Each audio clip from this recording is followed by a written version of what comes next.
My name is Jennifer Baldyga. I'm the events manager for Connecticut Main Street Center. I'll also be moderating this panel today. We brought together 4 leaders who are tasked with placemaking as part of their role in downtown New Haven. And as we've had these conversations leading up to today, it's been especially interesting hearing how each one of you has activated downtown for a different audience. And through our conversation, you're going to learn how each of our panelists has incorporated placemaking strategies to activate the downtown for their intended audience and their desired outcomes. So, Wynn, let's start with you. You're the executive director of Town Green Special Services District. And for the audience, that is this entire shaded area and then some, because it actually gets cut off on both sides. So you're covering a lot of ground. Can you talk to me about how you're incorporating placemaking strategies in your role? Sure, just a little bit, because I could go on for hours. Those who know me know I'm extremely long-winded. But if you look behind you, this is our district, and we are a special taxing district. So all of the blue properties, they pay into our district, and the green properties are tax exempt. So just like the city of New Haven, we are taxing on approximately 50% of our land mass, right? So that's how we get about 95% of our $2 million budget. So placemaking has, and I'm so excited that Fred Kent and Kathy were here today, and I saw Ethan. Project for Public Spaces is one of my favorites, and if you have not looked at pbs.org, you must. I swear you learn something every time you go. So placemaking for us really kind of started in about 2000, right? So we started as a clean and safe operation for downtown, 27 square blocks, 73 block faces, if you want to be specific. And the first placemaking thing that we did is flowers, right? And it sounds simple. It's not. Many of you know this. So, rule of thumb for flowers, if you have a budget, spend 20% on flowers and pots and all your stuff, 80% on maintenance. It doesn't work any other way. So, flowers, that was sort of a big addition to the downtown. It was a large add to our budget. Then when I became the director in about 2012, we started with public seating areas. And really quick, fun story. I had an intern in the Yale property office, and I thought this was a wonderful opportunity for us to make some headway into Yale. And there's a particular space on Chapel Street, which is in front of the Yale Art Gallery. And it is like the only 30-foot sidewalk in downtown New Haven. We're famous for our 8-foot sidewalks with 4-foot tree pits on one side, so you have a 4-foot sidewalk, and then you're walking over. Anyway, we ended up purchasing a whole bunch of folding bistro furniture that I inspect through Project for Public Spaces.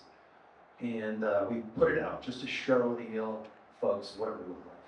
And when our intern Ted got done with it, he turned around and every seat was full.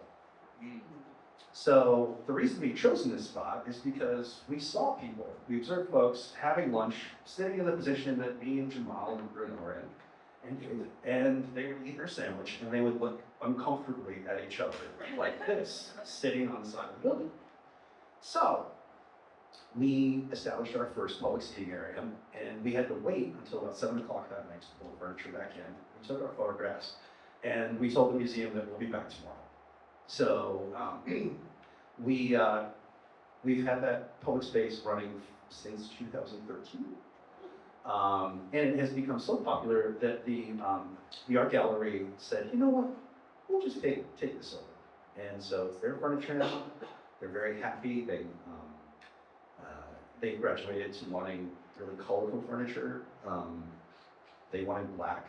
I explained to them that that's probably going to be very hot.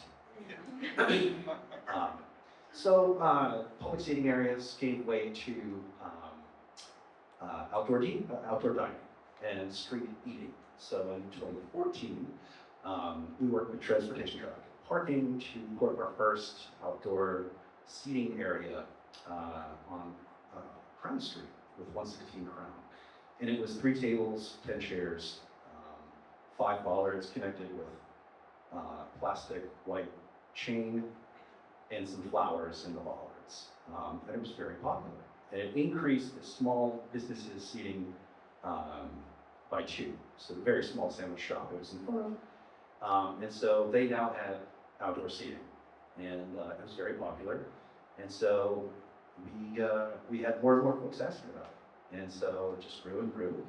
And now we have probably a dozen different restaurants downtown that have these types of interventions in front of their storefront. Thank you, Wynn. Dave, I have a similar question for you. You're the director at the shops at Yale. How does your role incorporate placemaking, and who are you really creating space for? So placemaking for us is similar to Tuckering. We have flower pots, we have activations, we have outdoor furniture, and those are proven to be effective in attracting people to our districts and enjoy the public space. So we literally define our areas with signage. I mean, that's the first thing I did when I came on board about 10 years ago. We're inviting all these people to New Haven, we're inviting them to the shops at Yale, but I don't think when I started there was any signage that said the shops at Yale on it. So we want to let people know that they've arrived once they get there. So that was the first thing I did with banners, signage, advertising, marketing, and promotions. Everything we do has the shops at Yale on it, and everything we do drives people to the website, and that defines our place. That's great. So you're designating the shops. And you guys host quite a few events, is that correct? Can you tell us a little bit about those events and how you know who's attending and why those metrics are important? Yeah, we have such a broad range of merchants. So we represent about 100 different retailers and restaurants, ranging from, Union League to Shake Shack, and it's like everything in between. It's hard to define exactly who our audience is. It's such a wide variety. So our events are unique as well. We arrange a college night, which attracts college students from all over Connecticut. Last month, we entertained about 2,800 college students from Yale, Southern Quinnipiac, Alberta. They all came down to enjoy the district, and we like to put these events on to get them acclimated to New Haven, show them how easy it is to get here, how easy it is to get around, what stores and restaurants we have, in hopes that they come back, and they do come back. And we also offer other types of events like, book signings at the Yale bookstore. That's a completely different audience. Appetizer and dessert crawls that appeal to everyone in Connecticut. We get people from out of state that come to those events, and they're also good fundraisers for nonprofits in New Haven. So, yeah, we have such a wide variety of merchants that we also have a wide variety of events. That's fantastic. So it sounds like you're getting a lot of people downtown, getting feet on the street. That's what we love to see. Thank you, Dave. And now I'm going to turn over to Jamal. So Jamal is the co-founder of Change in the Air Foundation, as well as CITA Park, also a former colleague of mine. When we were putting this event together, your participation felt essential, having been following what you've been up to downtown. So for those who are not familiar, that's CITA Park right here. So we're here at the Schubert. You'll see it's pretty close. That's especially important because we'll be going there to enjoy some pizza on this gorgeous sunny day following the next panel. Jamal, can you tell us a little bit more about Change in the Air Foundation, your mission, and how it led you to a vacant lot on Chapel Street. Yeah, absolutely. So Chicken Dinner Foundation is a nonprofit focused on diversifying the beer industry. I've spent 20 years in the beer business, and for the most part, I've been one of the only people of color that I know in the industry. It's an industry that represents $38 billion in America, and only represents about 15% of beer. Beer represents half of alcohol and beverage in general. So this is a space that is, during COVID was a time to reflect, and for me as much as for anyone. My company that I work for in New England Brewing, it's my day job. We decided to figure out ways to diversify the industry. So we started 2 scholarships. One is an annual scholarship that NEPCO funds over the course of 5 years. At the same time, I started a nonprofit to focus on the endowed scholarship that would be putting students through in perpetuity. But it became important, like, if we were going to diversify the industry, we needed to diversify what spaces look like in the industry. Because every beer festival you go to, or every beer bar, every brewery are predominantly white spaces. And people of color, and black folks in particular, are not in those spaces, not because they may not be interested, but there's a reality as a human aspect. When you go into a space and no one looks like you, and they're not playing the music you like, and haven't had the food or the things there that people talk about, the instinctive feeling as a person not to feel comfortable necessarily. So we started creating the first beer festival built around Black and brown culture as a way to diversify not just who's working in the industry, but who's drinking beer, and what the opportunity for exposure looks like. And that festival was all about celebrating and highlighting Black and brown culture with musicians and artists and food vendors, and bringing craft beer into that space. And then it became like this idea that if we wanted to do something really impactful for the industry, we also needed to either scale the festival in a major way, or we needed to create a more residual space.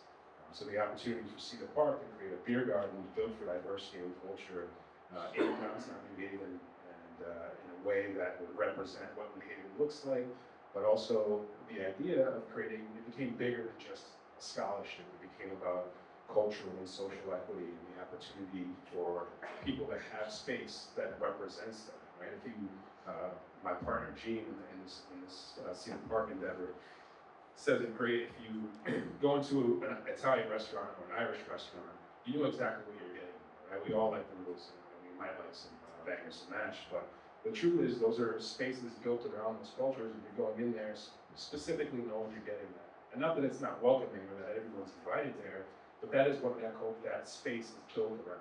And it was important that we created a space that was built around Black and brown culture with intention, with identity, and with some thoughtfulness. And the way that we partner and the way that we activate the space makes people feel comfortable in that space, especially a Black and brown demographic. Thank you very much. If this clicker works, you guys can see what the vacant lot on Chapel Street looked like before. And I think if I'm recalling correctly, Wynn actually approached you with this opportunity, and now you guys can see what it's become, which is a vibrant community hub. And that's what's so cool. What I love so much about this is that the concept is so simple, and just bringing that level of intentionality to it has taken it's just a beer garden, right? And you can have this in any community with the right intention. So thank you so much, Jamal. Okay, let's see what we have next. We're back to New Haven, and I'm going to jump over to you, Bruno. So you have, you're the director of Market New Haven, and I'd love to talk a little bit about audience with you. So you're showcasing New Haven on an international platform. I'm sure you guys heard the mayor earlier mention Cosmo and the New York Times and all these features, and you know, Bruno's to be credited for a lot of that. So, you know, at Connecticut Main Street Center, we talk to our members about having a positioning statement and figuring out what your unique characteristics are of your downtown, and really leaning into that. So in your role, I'd love to hear more about what messages you're trying to send about New Haven. Sure. So, like Town Green, Market New Haven was founded 25 years ago, around the time when downtown and was having this resurgence, this what we call the Renaissance of downtown. And there was no one telling that story. There was no one, promoting the fact that New Haven was a city on the move. And one of our founding principles as Market New Haven was placemaking, was to activate the New Haven Green through a concert series that was called Music on the Green. And that was designed to bring in suburbanites to show them all of the changes that have happened around downtown. It was a creative way of activating. Over the years, the concerts got so big that the restaurants and everyone downtown said, please stop. Our audiences are staying away. We have this influx of people. So the concerts accomplished that goal. But our role really is to inform, influence, and inspire visitation, right? Making sure that people know all of the great experiences available to them in New Haven.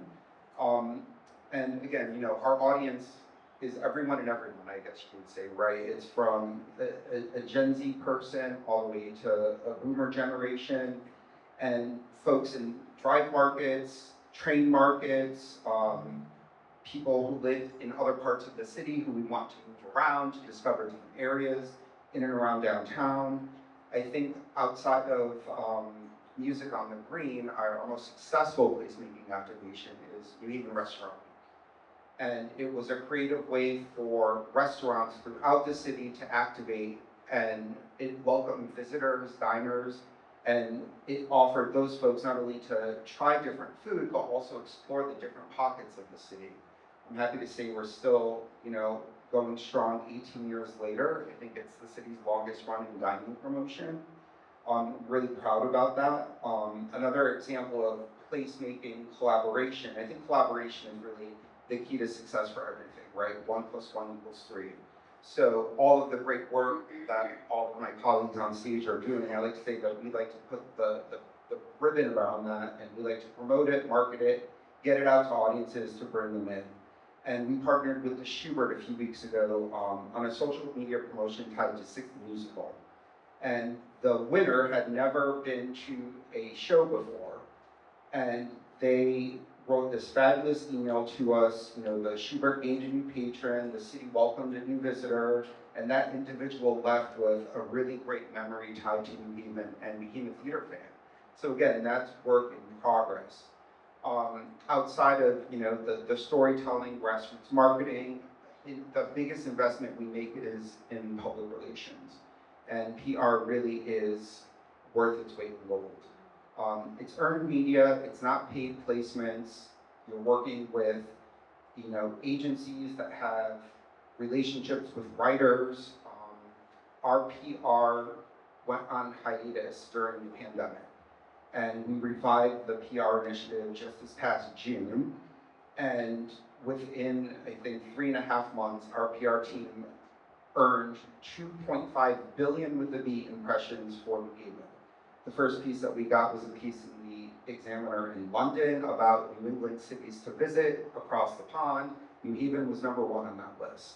This past month in September, we were in Parade Magazine, The New Yorker, New York Post, Time Out New York, Time Out Boston. The writer from those Time Out pieces was on a Fox 5 New York segment, and his #1 train destination to go visit was New Haven. So again, it helps to cultivate those relationships. Now that we've got Tweed flying all route south, we're bringing in writers from destinations down south to come and experience the city and all that the city has to offer. So I think marketing really is placemaking in action, right? You're activating, you're telling the story, and you're bringing people to experience all that you've got to offer. That's awesome. Thank you so much. So you're focused on tourism. The other gentleman we're sharing the stage with, it's residents, it's visitors, it's students, it's people next door, it's people from across the state, and you guys are all working to bring them downtown. I want to just touch on the walkability score in New Haven. Can you talk to me a little bit about that and why that is so important, Bruno? Well, so how many of you knew that New Haven was the first planned city on a grid in America? There you go, great. So that really ties into our walkability narrative, and it really is, everything from the green to all points as far as East Rock, is about a 5-minute walk, I would say, to the different districts throughout the different pockets of downtown. And about a year and a half ago, Market New Haven, the Parking Authority, and Town Green partnered to commission a study, the value of downtown cities and center points from the International Downtown Association. And we had, to remind you what the score was in probably, but it was really high though. Yeah, the walkability. Yeah, we had a 96 walkability score, which is great for any city point. And this report helped us to put our downtown into perspective in terms of its value, what it brings to the community, and what an important role it is as the economic engine of the city. Absolutely, thank you so much. And just want to say congratulations, 18 years of Restaurant Week is no small feat, that's amazing. I live up in the northwest corner, but I grew up in Winsted, and they hosted their first ever Restaurant Week this year. So these lessons and these metrics that these folks are looking at can be really applied to communities of any size. But let's get back to it. Each of you represents, as Bruno was just saying, a kind of a different cog in the economic engine that's driving downtown. And when your district is at the center of all of it, I'd love to hear more about your placemaking initiatives. Kind of, you spoke on what you started with. I'd love to hear, what's working now, and maybe what you are going back to the drawing board on. Sure, thank you. Great question, and one that I ask myself almost every day. So what's working right now? I think people really want to be together. And I think, working with Cia Park and Jamal and his team really underscores people's want to be in a special place together. And so what's been working for us is our partnerships. They've been working extremely well. I do think that some of our physical interventions need work. So, our outdoor dining, I think we need to work on a couple of items there. And we are, I think, in a moment where Town Green is really doubling down on our clean and safe initiatives. This is where we started, and it's really our baseline for determining success. So, we have seen more people in downtown, and we have seen more people living outdoors downtown. And this is it's not the most exciting and happiest thing to talk about. But I do think that many of our downtowns are seeing an influx of folks who are in crisis in one way or another. And so I think one of the things that we are working on day in and day out is working to improve both the physical safety in the district and the perceived safety of our district, while also being respectful of everybody who is in the district. That's probably one of our biggest challenges right Yeah, fair enough. You said something in one of our conversations as we approached today, which was it would feel differently if we weren't doing the work. And I just wanted to make sure to lift that up for everyone that's here today, because that really is a takeaway. What if no one was trying? I think things would look a lot different. So, Dave, I have a similar question for you. Can you tell us about some of the efforts that you brought to Broadway and how you've adapted to meet community needs? Yeah, since I've been on board, we've tried several events that haven't exactly worked out. So you learn each time you do an event, what works, what doesn't, what you can carry forward, and what, most importantly, to leave behind. And over the years, we've learned that we're a foodie city. People love events around food. We started an appetizer and dessert crawl fundraiser for the New Haven Animal Shelter 6 or 7 years ago and grew that from once a year to 3 times a year, and it sells out immediately. We sell 400 tickets for each one. We did 3 last year. We could have done 10. People love the idea that they can come downtown for a day, for 3 hours. It's planned out for them. They can go try a few different restaurants. We often couple that with all of our events. We try to couple restaurants with retail. So they'll get a list of 1 day only exclusive offers that they could take advantage of as ticket holders. So that's helping the restaurants get noticed, and they always see return business. It's helping the merchants with same day sales. And it's showing off our downtown to show how walkable it is and how close everything is. I love getting people in who haven't been to New Haven in a while or ever, and after this event they come up to us and express their gratitude for us putting all this together, and they just can't believe how beautiful downtown is, how walkable it is, how many businesses there are. So, you know, we identify the events that work and we do more of them, or try to incorporate them into our other events. Like our during the holidays we do an ice carving competition and acapella concert. So we know we have to try to incorporate food into that somehow. So we started a hot cocoa contest a while back, and you know, every year we just keep, you know, making it bigger. I think we're up to 10 gallons per stop now, and we just keep running out. So we doubled up this year, and we're doing it both days. It's what's drawing people in. We talk to people, we ask them, you know, how they heard about events, why they came in, what do they like most about it, and that's, you know, that's the feedback we use to grow our events and move them forward.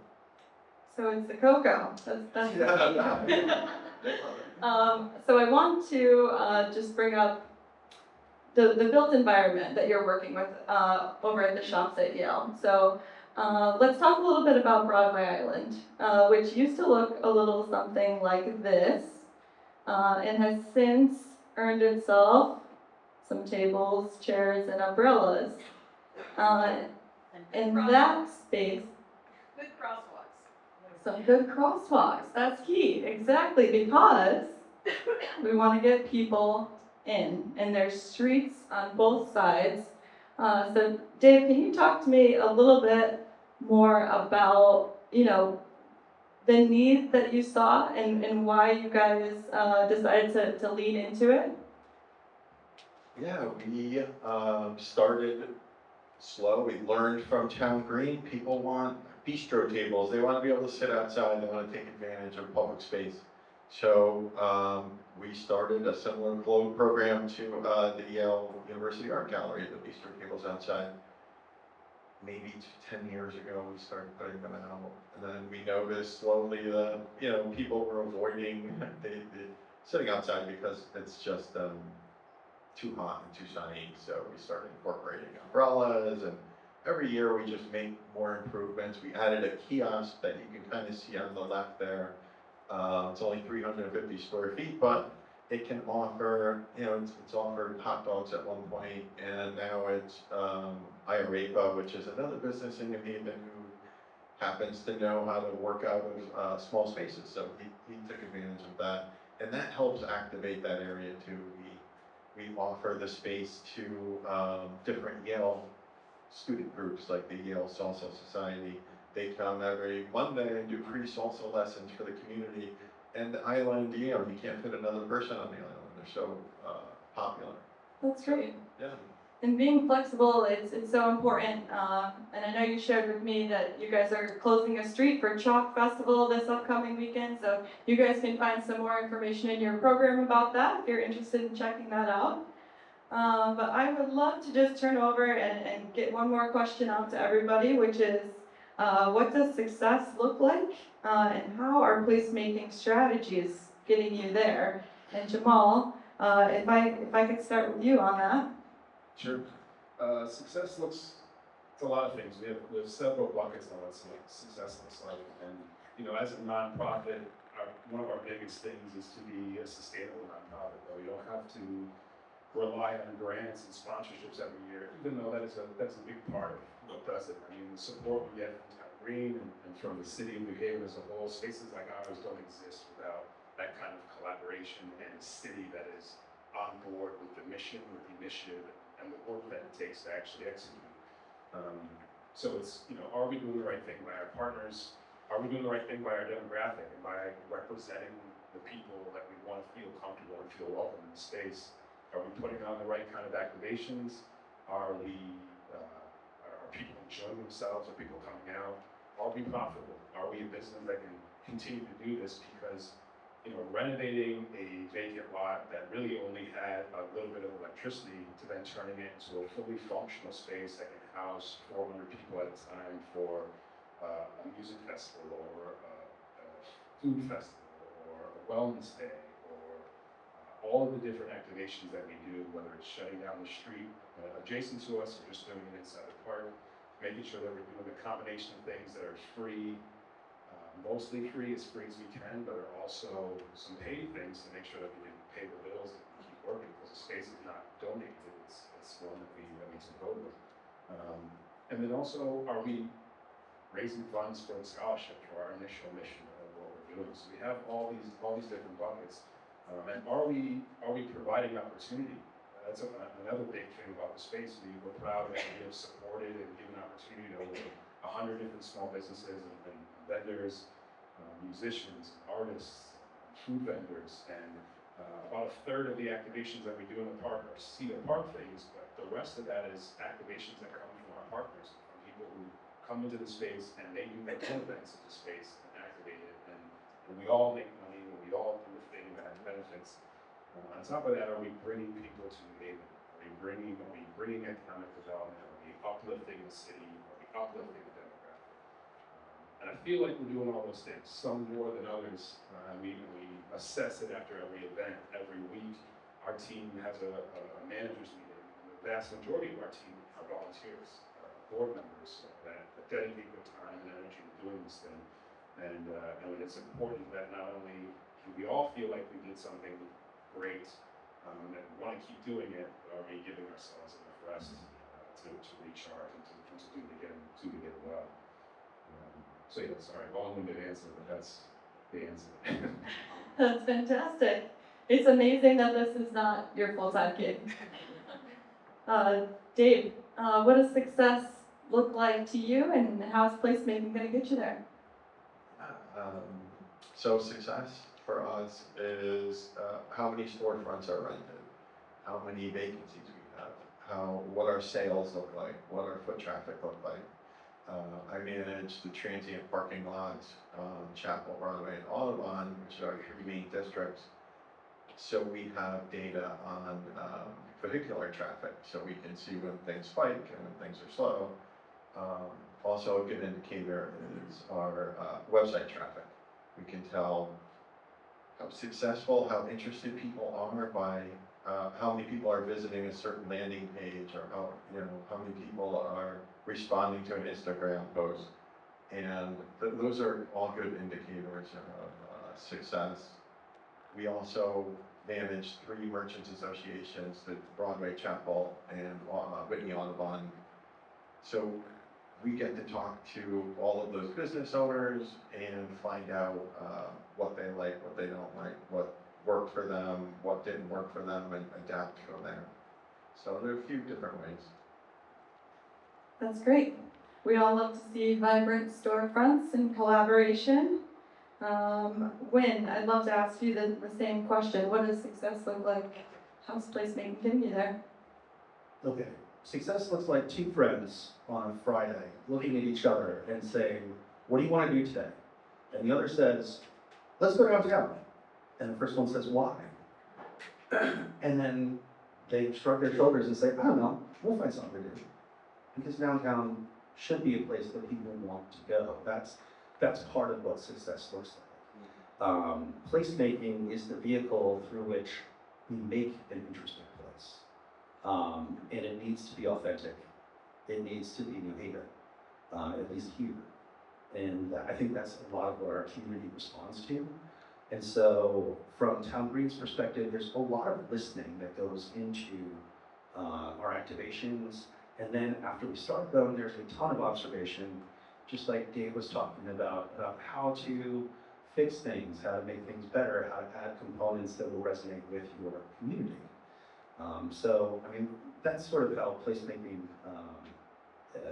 helps us to determine success. Love that. Yeah, we want people to think about downtown as a destination. Bruno? So for us, it's seeing a lot of folks at the Nick Market, folks at the Chocolate Festival, full seats, sold out shows at the Schubert, full restaurants, you know, folks in the museums. You know, we really want to see the activation, the vibrancy, the feet on the street, no matter where they're going. We know that, you know, we're all working towards that same goal. And like Wendy gave, the other objective indicators are, you know, web visits. We can measure how well the campaign is doing. We can, you know, look at the DMs that we're getting through social, what are folks saying to us directly about the city, what we're doing, the type of content we're putting out there. Also impressions, you know, PR. How far is the message going? Who is that audience reaching? And how is that shaping the perception of the city? Because, you know, marketing is designed to change perception. And when you visit, that's the reality that comes together. Well, thank you all so much. Those qualitative and quantitative metrics are all really important. And I would love to take a few questions from the audience. I have a QR code here. I'm sure you've already submitted a few. And then we'll take some live questions as well. But they need a microphone. Yeah. So while none in the audience right now, because I have some questions. Let's see. I'm gonna go with this one. What do you think the non-downtown neighborhoods, i.e. the Hill, New Hallville, Fairhaven, of New Haven, can do to establish public life in similar ways to downtown that can promote economic and social opportunity without potentially triggering speculation or gentrification? Many have streets with small businesses and some small open spaces and square-like intersections, but aren't activated as significantly as downtown. I would say to That's one question. We have a verbose. I would say you're going to enjoy our next panel, which is going to talk on about the neighborhood districts and really dig into that. I guess I would say maybe looking at bid models. I think a bid is a good place to start because the bid is the swizzle that stirs the drink in every district, I would say. And then maybe look at some of the modeling in different parts of the cities in terms of activations and thinking about how what your community, what your neighborhood has that sets you apart from other neighborhoods, because that's marketing 101, right? What sets you apart from the competition, and really taking that and promoting that and lifting it up. Sorry, I would just say that, you know, from our surrounding neighborhoods, I think it's really important to improve the physical connections between a neighborhood and downtown. And so that's something that we have been looking at for, let's see, Worcester, bit of Dixwell, the Hill. Those areas are now within reach of downtown. And we feel very strongly that if we were able to strengthen those connections, give people sort of great visual indicators that this is a well-walked pathway to downtown, we will see a lot more connection. And I think when there is more connection, we will also have more things happening in those neighborhoods around downtown.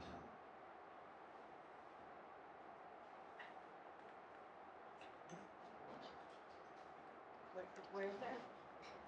Is there a hand? Any questions in the audience? Great, more time for me. I feel like all CT residents are so done on themselves despite all this great positive national attention. Are you seeing perception change locally from the surrounding suburbs?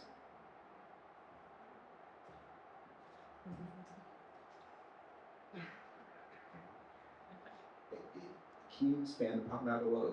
What specifically, like in terms of measuring perception, like through perception studies, or Well, we don't have intercepts asking people what their opinions are, but I would say in general that we do have a positive,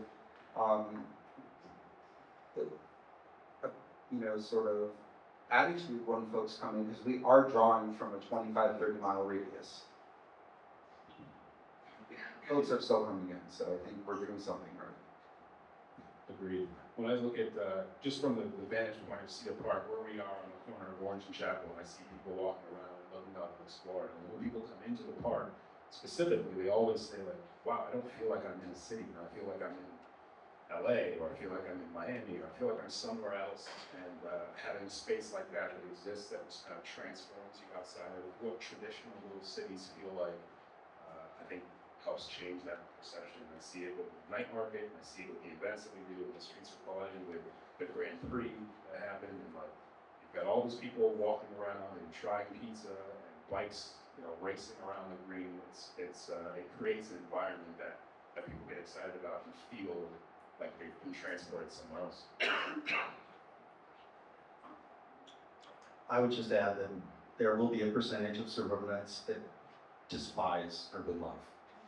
And when they are forced to interact with the city, it's tough. For those folks, I'm sorry, we are an urban environment and there will be urban type things. However, as long as we are putting on quality events like Restaurant Week, College Night, we have wonderful amenities like CITA Park, College Street Music Hall, the Schubert, Yale Repertory Theater, 2 museums, the Haven Museum. These are all wonderful reasons to come downtown.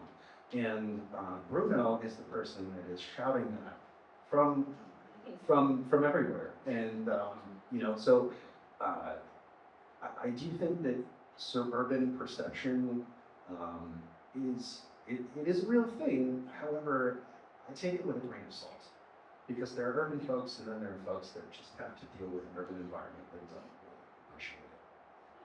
I think the other suburbanite mentality is, parking. A lot of folks can't get out of their head that they can't just pull up in front of Zane, get that first parking spot and walk in. You're gonna have to pay. And we oftentimes don't think twice if we're visiting Boston or New York about paying, but something about going into the next town and paying $3 for parking is just such a barrier for folks. And the other campaign that I've always dreamt of doing was something towards the shoreline as a bridge, get over it, because over the weekends, a lot of folks do come into New Haven for work during the week, and they don't want to come back on the weekends unless they're forced to. So that's the other thing I would say. But other than that, like Wynn said, there are folks who have an appetite to be in a vibrant environment, and those who don't, and they can sit put. Thank you all so much. I think that's going to be time for this panel. We really appreciate you joining us today. Can we get a round of applause?